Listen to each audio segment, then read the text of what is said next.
උපාසකම්මත් කෑලි තුනේ ඔසරිය ඇඳලා ආවේ චෙක් වුණා මට ඒක. අර රැල් පටියේ මැදෙන ඔය ජාතික් එක. තාත්තා කිව්වා සුදුදුව ගිලම්පස ගේන්න පොඩි හඳුර වැඩියා කිව්වා. දැන් මාත් රහත්ලා නැහනේ. කවුද බැලුවා කෑල්ල? මෙන්න එනවා සුදුදුව. ශිවන්‍යගේ නැන්දම්ම විතර රයිස් පත බැරල් එකක් විතර. සුරපප්පුවයි කලිසමක් කැදලා ටී-ෂර්ට් එකක් ජපන් එකක් දාලා කොණ්ඩෙත් ස්ට්‍රේට් කරලා මේක එනවා දැන් පද්ද. මට ඉතින් හිනාත් යන්න ආව හිනාවෙන්නත් බෑනේ. හරි නෑ ලොග්ගයක් නේ. පොඩි එකන මොන හරි chance එකකින් ඉරිය කියනවා. දැන් ඒල ගිලම්පස් එක දැන් තියෙන ගම කෙල්ල මගේ මූණ දිහා බලලා අහනවා. සාදු ඔයාගේ මූණේ පිම්පල්ස් නෑනේ. මොනවද පාවිච්චි කරන්න කියලා ඇහුවා. අලි මදිවට කොටි. තාත්තා මගේ මූණ දිහා බැලුවා. පළගෙට කිව්වා.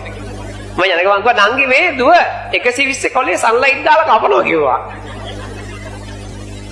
අපි හාමුදුරනේ දැන් තාත්තට ඌරු ජුවල් නැගලා. තාත්තා දැන් ගඳලා කියනවා අපි හාමුදුරනේ ඉල්ලන ගානක් දෙන්නම් පන්සල හදන්න මේක අපේ ගමේ නම් කියන්න එපා කිව්වා. මං ඉතින් ගානක් ගත්තෙත් නෑ. එයාගේ ගමේ කියන්නේ රට වටේ කියන.